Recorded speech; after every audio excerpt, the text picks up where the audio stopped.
Thank you. It's my pleasure to welcome Hanna Halaburda to our lunch seminar today. She's at the New York University Stern School of Business, and she's been working on how blockchain technologies, including smart contracts and cryptographic tokens, have the potential to change the competition between platforms. So today's talk is how blockchain tokens are changing platform economics. Hanna, it looks like you're ready, so fire when ready. Okay, thank you very much. Can you hear me well? Yes, we can hear you perfectly fine. Thank you. Great. It's probably better than we can hear you, and I'm going to go for it. So thank you very much for inviting me and for to talk in this group and to this audience. I look very much forward to the comments. I'm very happy to be the guinea pig of the hybrid system, so we will see what else will go wrong, but we'll just roll with that. I also kind of want to say I'm a little bit more tired than usual because I woke up at 5:10 to watch the lunar eclipse. I don't know how many of you saw it, but it was pretty spectacular. So that was very nice. That made it quite easy for me to catch in the morning. So what I want to talk about today is about blockchain, tokens, platform economics. And some of you may know that I am very interested in all the topics related to blockchain technologies and economics of blockchain technologies.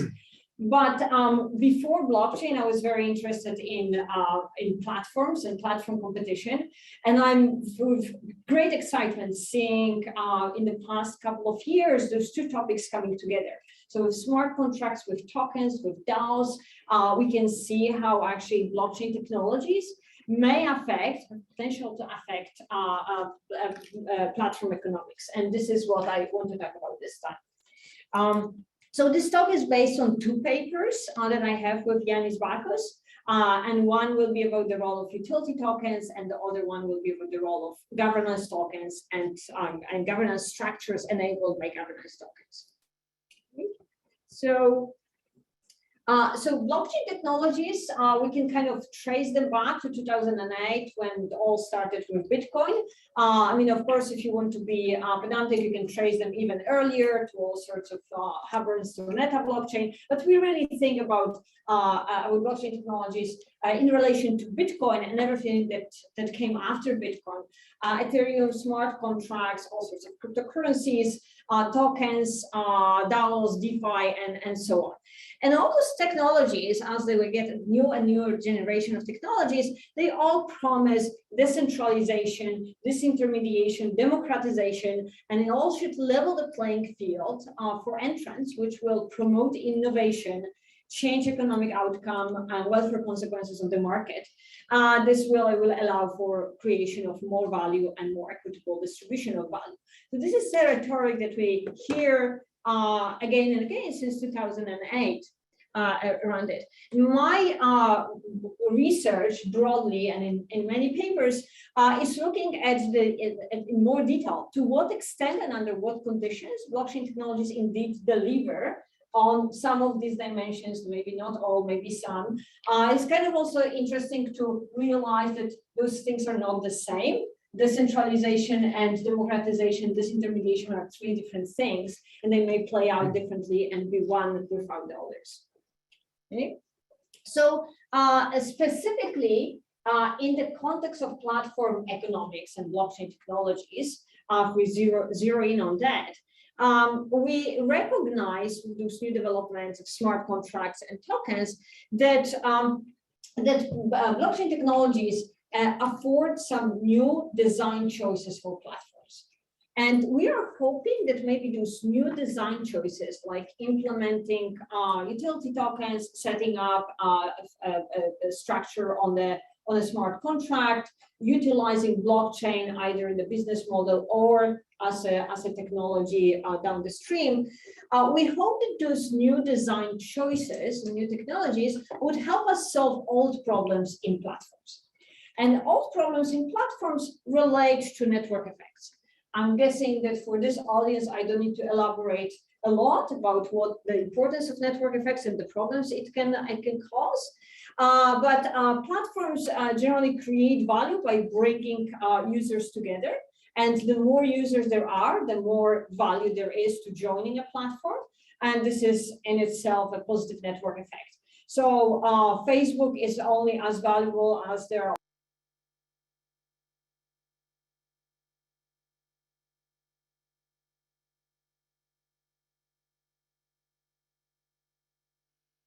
Hannah, you're on mute. Somebody. Sorry, you're good. You're good. Okay. So basically, potential users want to join a platform if and only if other users join. Either there's expectation or if others already joined. So this creates this creates two problems, right? First of all, network effects make it difficult for platforms to enter. You can't really start small. You can't start with Facebook can't start with 3 users. Whereas when you are selling widgets, you make small number, you make small number, you sell small number, and then you grow the market.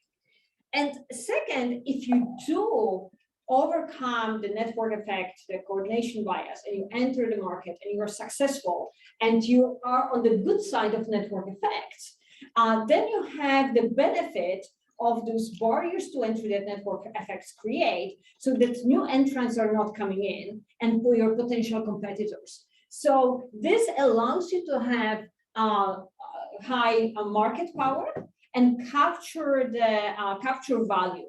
And this is what we are talking about when we are talking about powerful intermediaries extracting value from the system. So like Facebook taking out value from our data and from the users. In a more traditional sense, we can think about network being able to charge high price for access, because this is so. It used to be AT&T charging very high prices for long distance calls, because this was the only game in town. Okay? So we are asking how specifically within blockchain technologies tokens will allow or help us alleviate those two problems: the entry problem and the value capture by the incumbent. And by tokens, we mean tokens that are enabled by blockchains and smart contracts. And the reason why this is important, and we are thinking about permissionless blockchains, is because this allows for commitment to future acceptance. If you set up a smart contract on a permissionless blockchain, we're going to assume that permissionless blockchains work well. I have this other string of research showing that they may not be so always working well and be censorship resistant. But if they are working well, this commitment may be coded in, and the platform may not be able to renege on this commitment.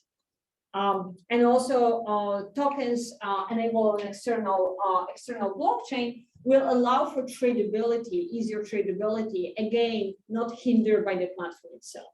So those are the reasons why we are talking specifically about tokens on blockchains and on smart contracts. There are different types of tokens, and we talk, generally we talk about security tokens, equity tokens, utility tokens, and governance tokens. Some people say the governance tokens are part of type of utility tokens. That may be true, but for the ease of discussion, we're going to separate these two. We're going to say governance tokens are separate. And utility tokens, I'm going to talk a little bit more about it. Utility tokens are going to allow us to access service of the platform, as opposed to governance tokens that are not really giving us the right to access the service on the platform. So what we're showing in these two papers that have common theme is one, utility tokens indeed make it easier for platforms to enter, especially if they don't have access to capital, if they come up with novel business model that may be too risky. Utility tokens may be a way to go to get the platform off the ground. And governance structures that are enabled by governance tokens, and here I mean by DAOs, they indeed allow for more value creation and more equitable value distribution than a centralized platform in the same environment. right? So this is nice. Those are results that that crypto enthusiasts do like to see, and this is exactly the rhetorics that we are seeing, except as we are showing in our models, except of course, each of them comes with its caveats, right? So tokens may alleviate, but they do not fully remove traditional concerns. For the first part, utility tokens may make it easier to enter if the entry otherwise would be difficult. But it turns out that if a platform can use subsidy is overall cheaper. So the profits that the platform is going to gain overall will be higher with subsidy than with tokens. Tokens destroy some of the value created in the economy.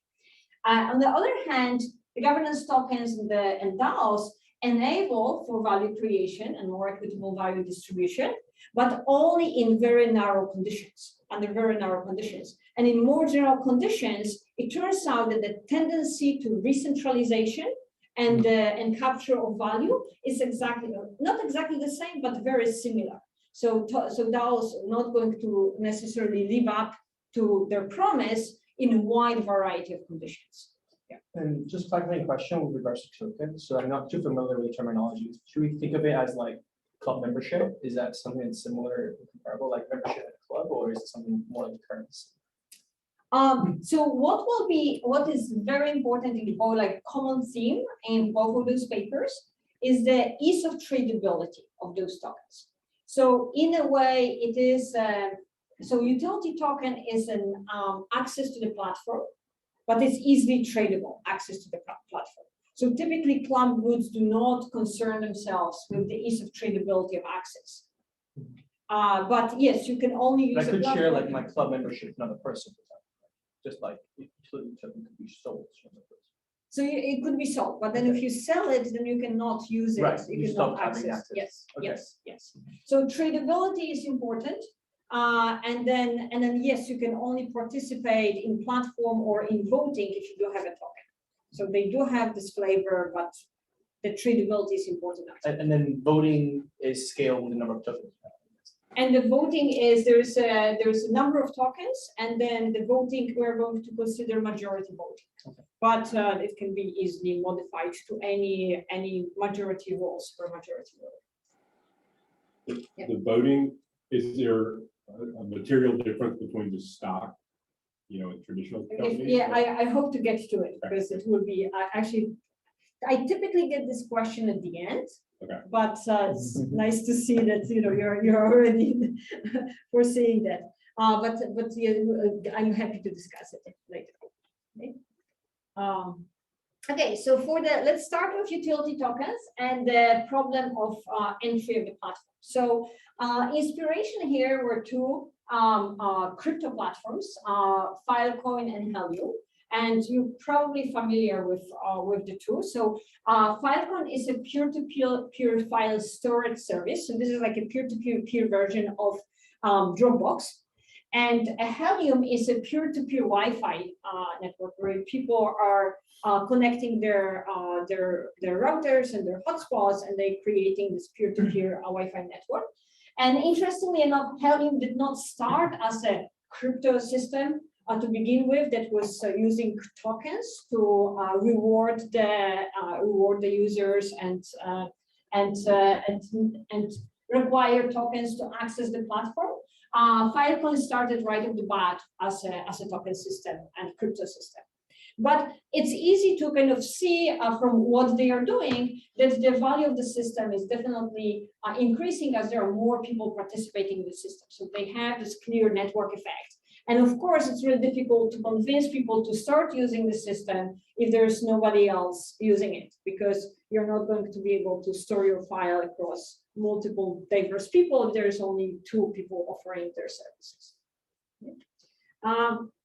So when, as we say, potential users want to join it and only others want to join as well, which leads to multiplicity of equilibria, a well-known result when it comes to network effects. Either everybody adopts because they believe that everybody else adopts, right? And everybody runs and buys $800 new iPhone, even though this $800 new iPhone cannot really do much more than the old iPhone, but everybody expects that there will be new apps that will take advantage of their old iPhone. Eventually it will be too slow and not updating, and therefore they will go and run for it. Or nobody adopts because they believe that nobody else adopts, right? So Windows mobile phones, I don't know whether you remember Windows mobile phones Q10 and Z10, they were apparently excellent, right? Nobody cared about getting them because they did not believe there will be apps developed and so, okay? I mean, there are also like a lot of direct network effects going on, and this is interesting in itself. But there are basically those two equilibria that may happen for exactly the same product with the same quality, just based on the expectation whether other people join or not. The problem has a long history. It goes back to 80s for one-sided network effects, and in 2000 for two-sided network effects.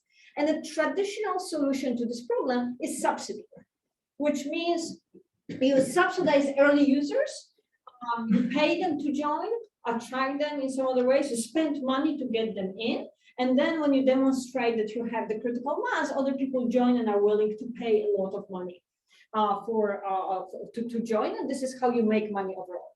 Okay? The problem is that it requires upfront capital, and that may be expensive or even impossible to gain.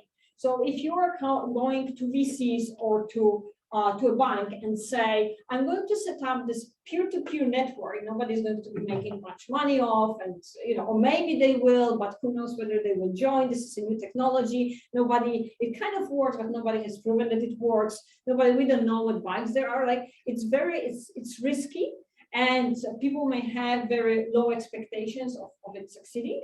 So then if you are going to get the capital to pay for the subsidies, it is going to be extremely costly. Or maybe there will be just no access. So you don't have deep pockets, okay? So this creates barriers to entry. And Yanis and I, back in 2018, started asking, this was the height of the ICO craze, started asking, aside of all the scams that ICOs are, is there a legitimate reason? Can they actually help us overcome this coordination bias by providing those utility tokens? Okay, so we considered a utility token. This is like Filecoin was our inspiration there. Utility token is going to give us platform access, and if you so you can get the platform access either by buying the token or by buying access directly from the platform without this token, and maybe getting subsidy and access. And platform can commit to accepting the tokens in the future. This is important, right? So it's not just that there are tokens, because the tokens, frequent flyer miles and so on, were there before. But if we have a system of smart contracts that is set up around those tokens, which are going to be part of the platform's business model, again, Filecoin is a good example there, then we can hard code this commitment to accept those tokens in the future. Because your local airline, or less local, your favorite airline may decide from one day to another to say your loyalty points are worth, are going to expire next month, so use it or lose it. Okay, the platform here cannot do it, and this would be important. Okay, so now the difference between a subsidy and a token is subsidized user who joins the platform and decides doesn't like the platform and exits the platform is left with nothing. With a token, if we give the user the token, or maybe even sell a token in the first period, then if the user decides that he doesn't like the platform and he exits, then he has this token that can resell. Maybe at a positive price, maybe at zero, but it cannot be worse than zero, right? And this is going to drive the two results there. So first, it is going to allow the platform to move the revenue from later to now, from the future to present. Because now that the users are thinking if they don't like the platform, then they will be able to resell the tokens. In equilibrium, it turns out that the platform is going to set up such a number of tokens in the second period that they will never want to drive the price to zero. So therefore, there will be an expectation positive price. which means that the users have this insurance against not liking the platform, and they are willing to join the platform, more eager to join the platform if they get a token for trying the platform that they can later sell. And that allows to even not only reduce the need for subsidy, but maybe even charge positive price for tokens in a situation where the platform would need to give out cash to attract users, right? So this increases the first period profit and it increases the price. But at the same time, it lowers the profit in the future. Right. So first of all, the platform already got this profit in the first period. So now they're selling less of the access in the second period because now those early users are reselling their tokens. But there is a second effect is that the price is lower in the second period, and when as compared with the pure subsidy. And this is because the pressure of resale is putting the resale is putting the pressure on the price, but also resale makes it more attractive for users to leave the platform. Before, if they had just epsilon value of staying on the platform, they would stay on the platform. They would maybe contribute less, but they would still contribute to the network effect. They would create this value. Now they can get $10 for leaving the platform. They would rather leave the platform and they will not contribute this value anymore. And that means that the overall number of access sold by the platform is going to be smaller, and also the value for the users that are joining later into the platform, they're joining a smaller platform than with subsidy, and they're willing to pay only lower price.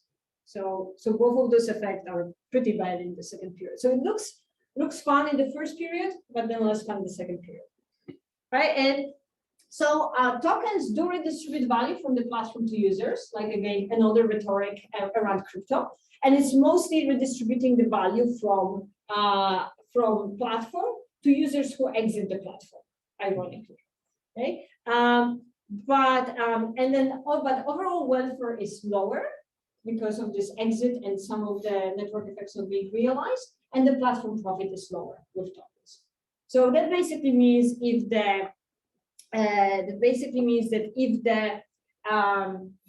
platform has the ability to get cheap funding for subsidy, and subsidy is a possibility, then that would be the more profitable way to go. Yeah. When you say a token redistribute the welfare for platform users, if the platform is created by a bunch of founding users, you're essentially saying you're redistributing wealth from the early users to the exiting users, right? Yes, then you're already. So then it becomes a little bit of a.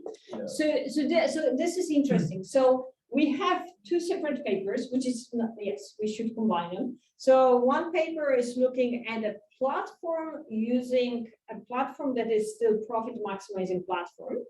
That is looking at this technology as a way to get into the market, but it's still a platform realizing the profits.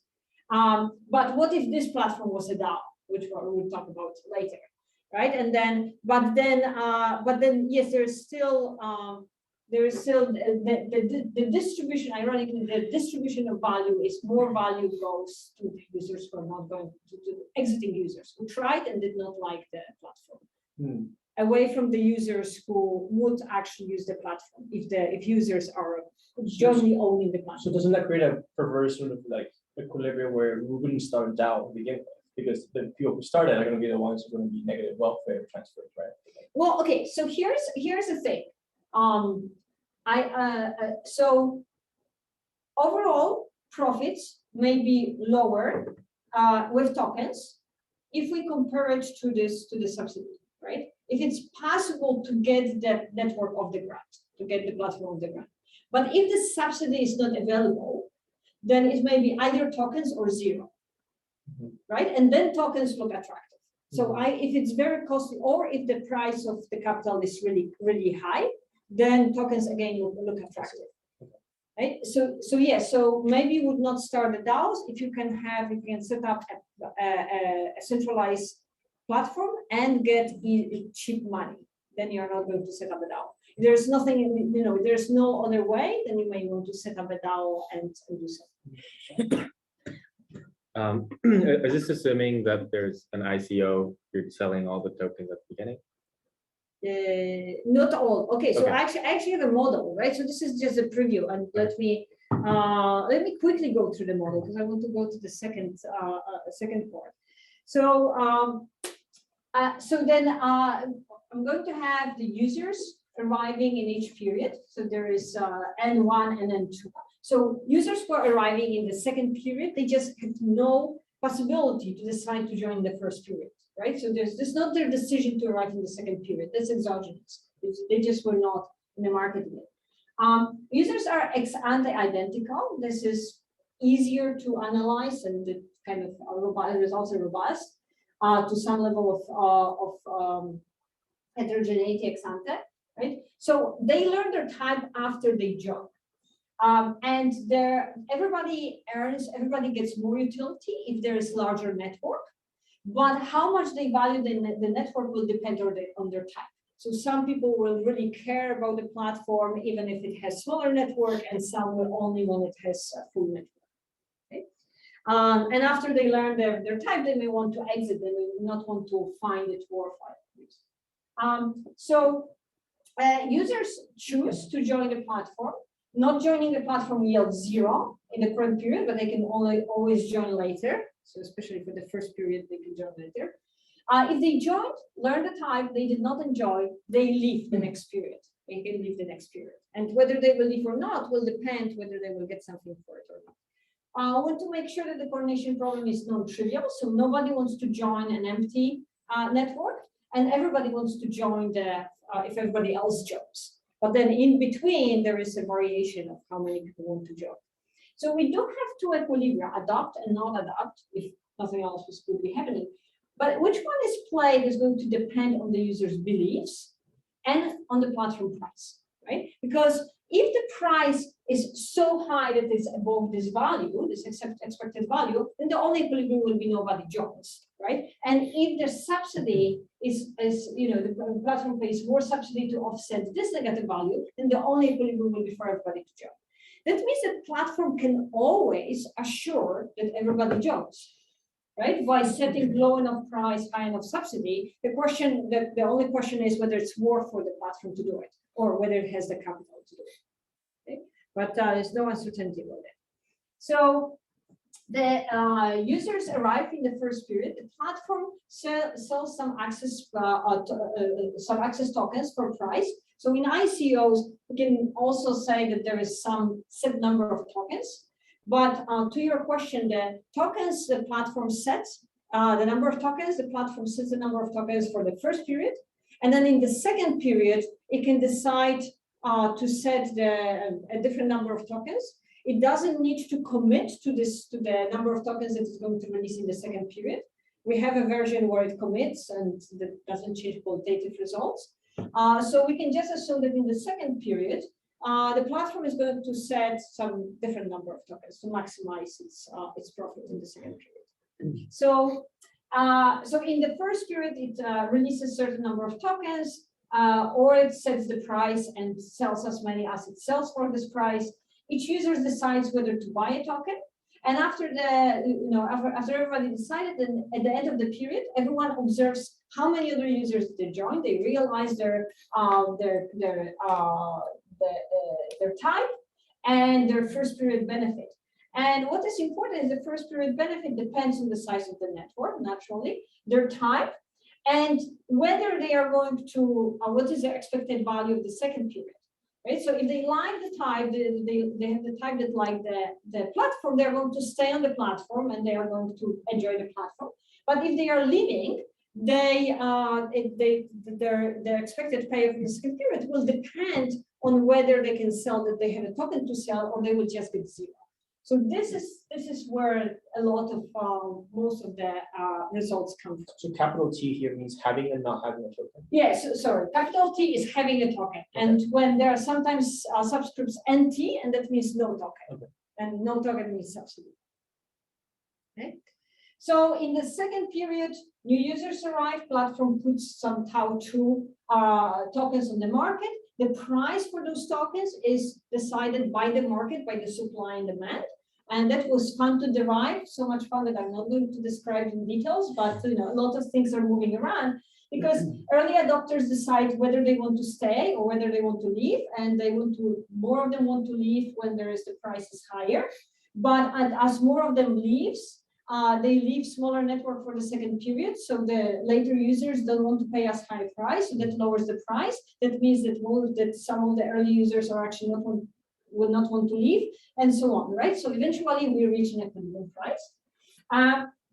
And this equilibrium price will depend on the Tau2. So the platform can decide, knowing all those parameters, the platform can decide how many tokens to release, and they will never flood the market with tokens to get the price all the way to zero. They will want a positive price in the second period. And that kind of gives assurance that if things go wrong, the tokens actually will have some positive price in the future. Right? So there's no uncertainty in this model. We have an extension of uncertainty as well. So things may go wrong, but you can build it in expected value. The uncertainties in the distribution of types? So so we have uncertainty. You can put uncertainty in many different. So the distribution may have different distributions. You may have uncertainty with distribution, but that actually, when you take expectations of distributions, it's just another distribution. But we have uncertainty in the number of new users, the number of users, and the size of the market in the second period.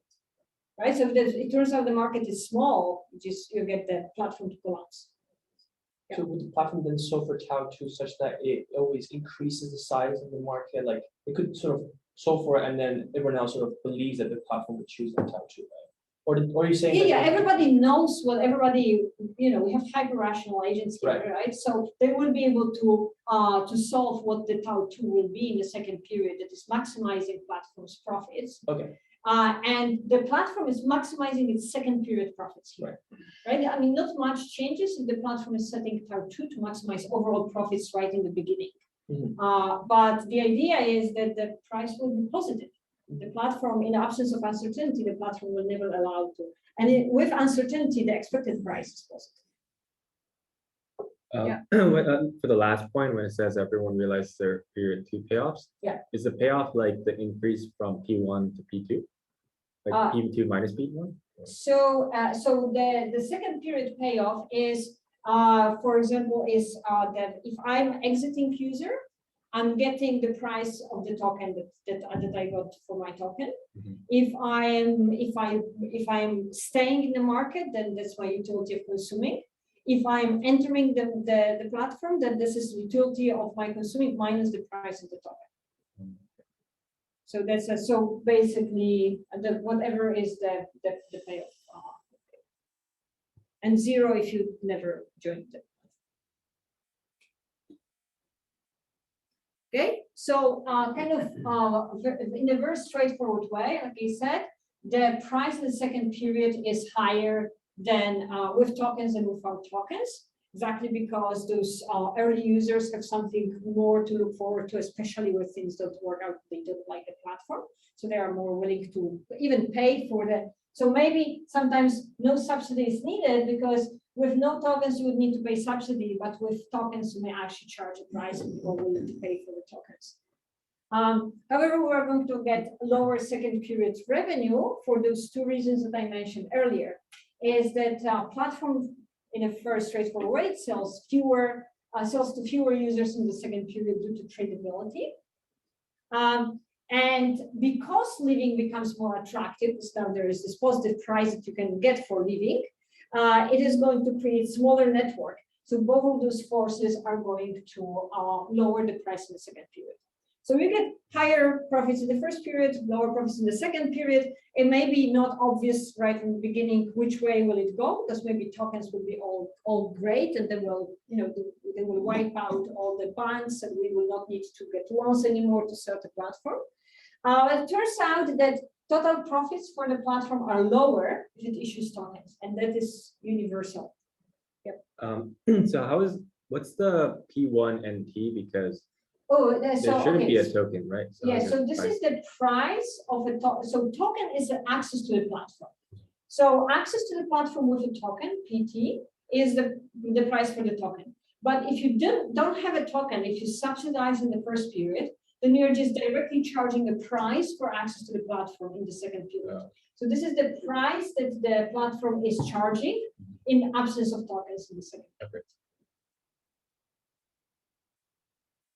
So basically, sparing you the proof. The main idea behind why there is the overall profit is lower is because there is overall less welfare because less network effects are created, and if there is less welfare, then overall social welfare, and some of the users are getting bigger chunk of it. There's just less of it going around, and platform is getting lower profits. So this is like interesting and surprising. Thank you. This is like a great compliment. But I'm like surprised that a platform can't say like, to join in P1, it's gonna, charge the equilibrium P1 token, and then commit to paying people who want to leave the equilibrium price in P2. Is there a reason that the platform can't just commit to like doing the token strategy? Okay, I'm not sure I understood. So if the platform is doing tokens, it needs to commit. So it is really important that the platform commits to accepting the token in the second period. Because notice that all the bad things that are happening in the second period for the platform are because of tradability. If the platform would not commit to accept those tokens that were resolved, the platform has strong incentive to say the tokens from the first period are no longer valid. Therefore, everybody who wants to join will need to buy from me, and then the platform can charge again high price and sell to more users. But because of that, nobody is going to believe in the value of token unless the platform can commit to accept those tokens in the future. So there's a problem with commitment if we don't have technology commitment device. So I think maybe this is what Alex is asking is like, is there a way to this result is coming from like a sort of backward induct everything from period 2 to period 1. You assume hyper-rational agents, and they can sort of in their heads think, oh, this is going to be the commitment implicitly from the platform of selling this many tokens, right? Is there a way to sort of commit ahead such that you actually end up increasing profit? Commit ahead the price of tokens or the supply of tokens such that you actually increase the profits in the second. Is that So it's not. So what is important? What is important? Well, also you want to have tokens that are going to increase the profits of the platform.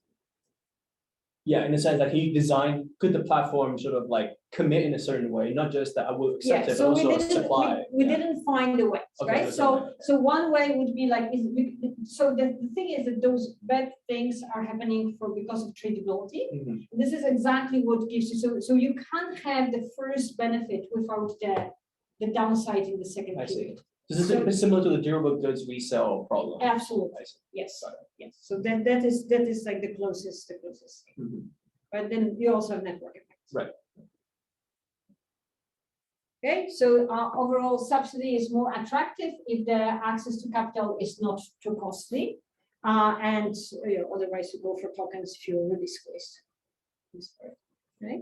So kind of overall, can cryptographic tokens issued on blockchain? So again, this commitment for future acceptance and this tradability that is not hindered by the platform is important. Can they overcome the coordination problem for the platform?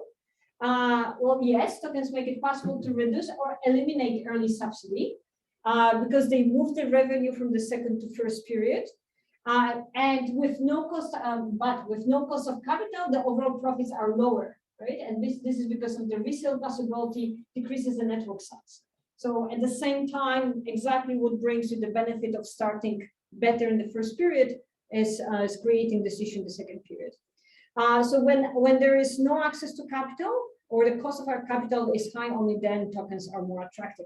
And that may explain why we had seen those tokens as a way of getting people on board for those early startups. Right now, we are seeing, even in crypto space, we're seeing much more subsidies. Right? Okay, so how much time do I have? You have 15 more minutes. 15 more minutes. Let's go a bit over, I guess. So we started. Started a bit later. Mhm. Okay, so actually, so this may be just enough time to talk about this second issue that we are very actively exploring with Yanis right now. And this is the issue of governance tokens and their role in value creation and distribution. And here the motivation for it would be for this question are DAOs like MakerDAO and Uniswap. And I basically here, I mean, it's a quite complicated involved model as right now, but we have basically an example that I think illustrates very nicely what is the issue that we want to that we are investigating. Okay, so DAOs basically speak to the second problem that I was talking about in terms of problems created problems in network in platform economics created by network effects. And this is the problem of value capture by powerful intermediaries. And that was promised to prevent this value capture, right? And they do it like every other blockchain technology. They promise decentralization, disintermediation, distribution of value that otherwise would be captured by centralized intermediaries. And they typically work in permissionless environment. Why is permissionless environment important? Is because they don't want anyone to control the system, because once you control the system and control the permission to enter, you may become this powerful intermediary by the fact of controlling access.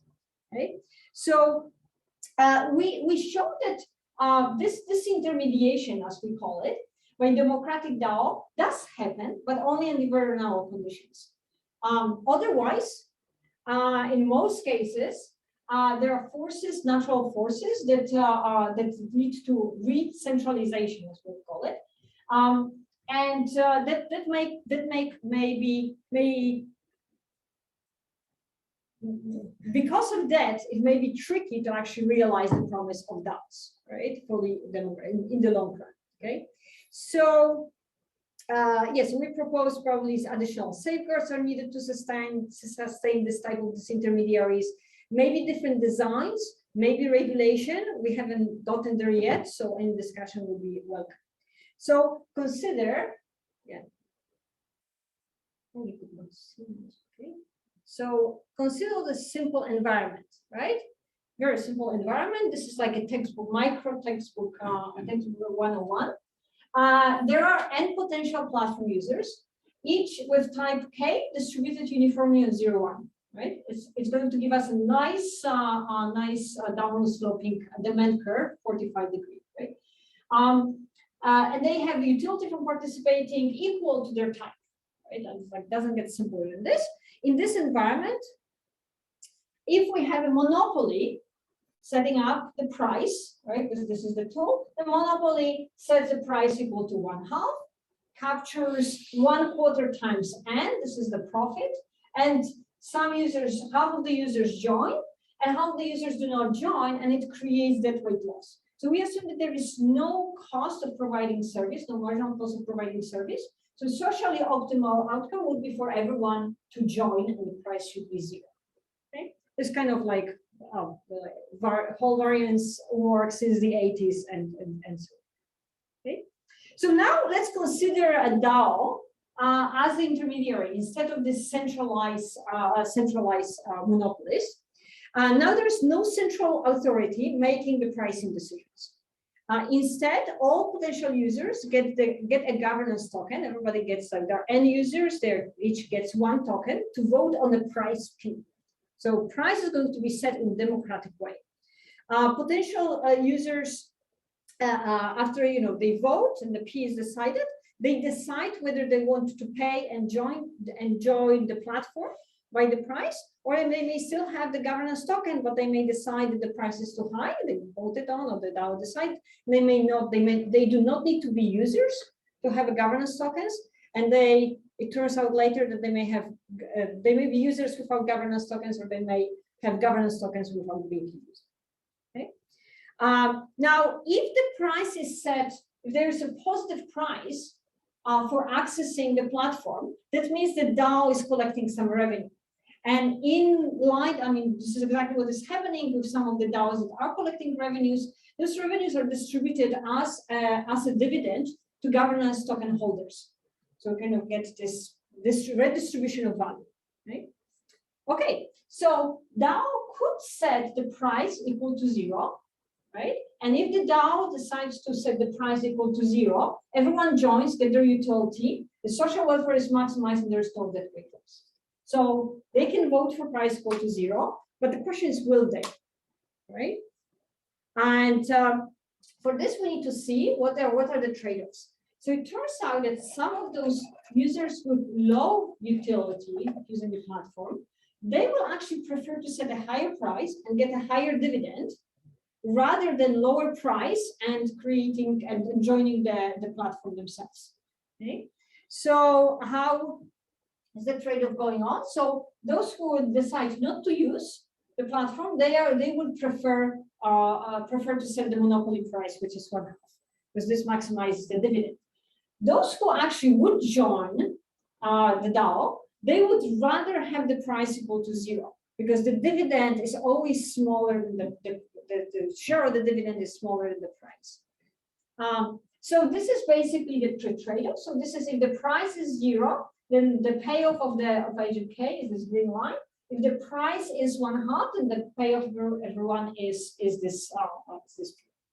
Okay. So it turns out that potential users of type greater than 1 quarter, this is an example, right? They prefer the price 0, and those below 1 quarter prefer the price monopoly price, right? So if there is just simple majority voting or super majority voting, right? We are going to get the DAO to set the price to 0, right? Yay! Right? This is exactly what we wanted, right? DAO is going to set the price to 0. It's socially optimal. Now the caveat here is that we assume that every potential user has exactly 1 token, and this result is going to hold if the tokens are evenly distributed across different types of users. Now the thing is, again, I'm going back to the tradability of tokens, right? Is that governance tokens, as we have typically in DAOs, are tradable, right? And now it turns out that this different preferences, heterogeneity of users are going to come into play. Because let's suppose that every potential user decides whether to buy a token or more tokens, and they can buy more than 1 token. Well, let's say we can think about there's some initial distribution and agents are buying from each other, or there is an auction up front and users are buying. We are considering very different trading mechanisms. They have slightly different outcomes, but the general result is the same. The very important part is that the payoff of a user with T tokens, right, is very much depending on how many tokens you have. So you have some users, if you're a user, you have some usage utility, you need to pay a price that you vote on, and you're going to get the dividend that depends on the price other people pay. The more tokens you have, the more important it is that other people pay higher price than that you pay lower price. Okay? And the more tokens you have, the higher is the price that you will want to set. And that means that if you allow people to trade their tokens, some users are going to buy more tokens, and they will prefer higher price by the virtue of having more tokens. Okay? So, in equilibrium.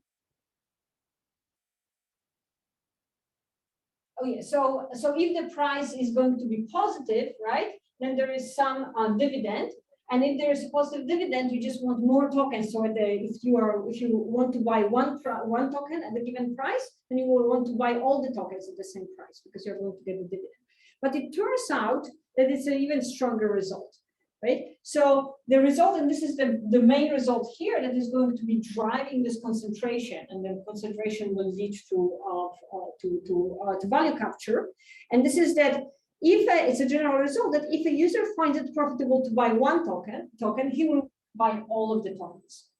So first, if we have more than half of the less than half of the tokens, each token is worth some dividend. and I want to buy all of them because they are going to bring, if I want to buy one, I want to buy all of them because of the dividend. Actually, it's more complicated. What we are not showing here is if we have different preferences about the prices we want to set, the more tokens I have, the closer the price that the DAO is voting on will be to my preferred price. So even if I don't have the majority, if I have 10 tokens more, the price is going to be weakly closer to my favorite price. So, so at any level of my holdings, I would prefer to have to add one more token. And when we have more than half of the tokens, then I'm going to maximize this formula, and I will be setting price that depends on my tokens, and notice that this price is increasing in number of tokens. The more tokens I have, the higher is the price that I want to set, which means that not only I get more dividends, each token is bringing higher dividends, even the older tokens. Okay. So basically, it means that each token is acquired is worth more than the previous one. And the more tokens I have, the more valuable it is for me to buy more tokens. Okay. So at the same time, like I was focusing on the users in the previous slide, if non-user is controlling majority of tokens, it's going to be setting monopoly price. So now we know that everyone will want to buy all the tokens. So the only question is, who will be the highest bidder for all N tokens? But it's almost like straightforward result. I mean, now that I'm presenting this in the paper, that we are going to see this concentration, either for one user, one agent holding all the tokens, or a small group of agents holding all the tokens. Right? So who will that be? A user, non-user, high type, or low type? So it turns out that highest types have the highest willingness to pay, because they may be getting, they are setting price that is lower than the monopoly price, but they also get the benefit of usage, and this is the highest benefit. And also, if there are larger stronger network effects, they want to grow the network because they benefit from the network. So they have this, So if allowed, the highest user of type 1 is going to buy all the tokens. Okay? And this is the user, if you remember the green and the red line, this is the user that had the highest preference for price being equal to 0, right? But now that he has all the tokens, he's going to set the price that is just slightly lower than monopoly price. Okay? So if we have freely, if it's easy to transfer the tokens and trade tokens, governance tokens, we're going to end up with small number of users who have higher value of those tokens to capture the tokens, and then they will have incentive to capture the value. Okay, so kind of to sum up this part is when users are differentiated, this is important because if all users are homogeneous, then this idealistic vision of DAOs is really there, because then nobody has the incentive to capture more tokens, everybody is just even.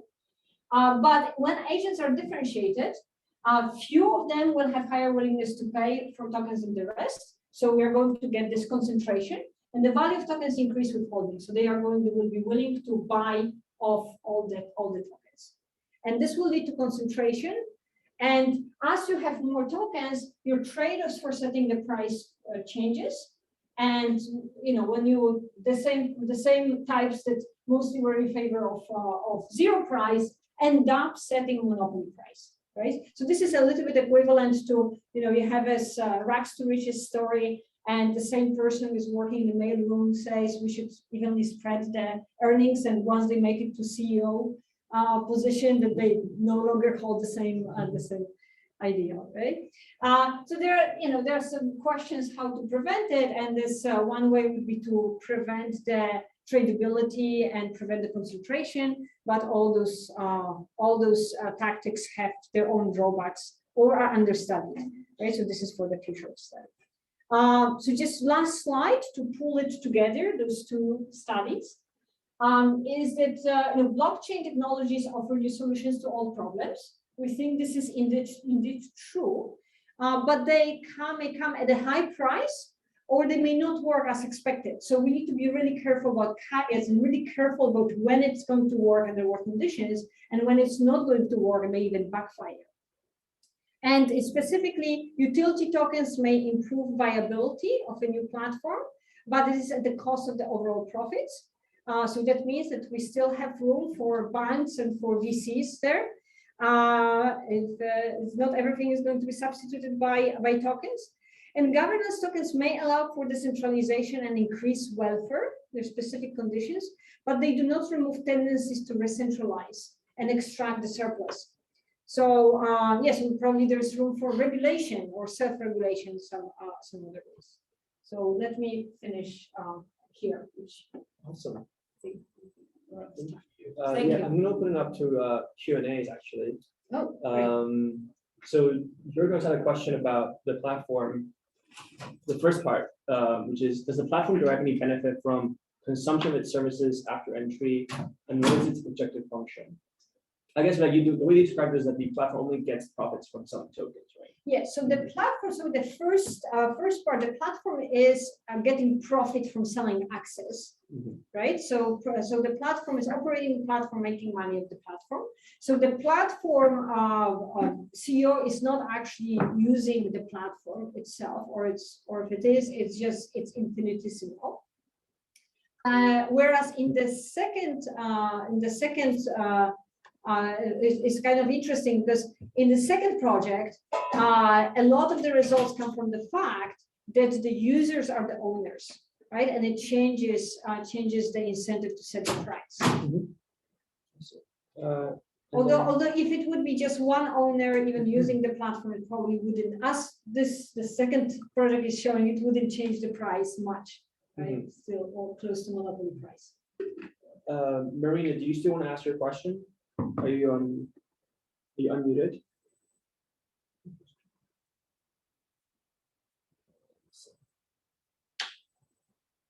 She might not be unmuted anymore. Okay. I have a question. For the governance tokens, if you have if you look at DEXs, there's a bunch of DEXs. So if there's multiple platforms, then does that change the dynamic, like the prices? So this is a good question. We are investigating the competition aspect. Especially what I am interested in is looking whether if we have a decentralized platform competing against centralized platform, which one is going to perform better. And some preliminary results show, I mean, they're not very fascinating, but because they're very similar to what we have seen from the open source versus proprietary platforms in Wikipedia studies and Linux versus Windows studies, is that the DAOs are maybe better in redistributing safeguards and redistributing the welfare, but they are not good in, for example, providing subsidies in multi-period games. Because nobody wants to be the providing a subsidy when later you're not sure whether you're going to realize the gains. Oh, because they might just move on to another platform or something. Yeah. So this is and then there is a question like, if you actually have the safeguards and you know that you will not be able to charge high price later, are you going to subsidize a lot in the first period? You will not be able to recuperate your investment.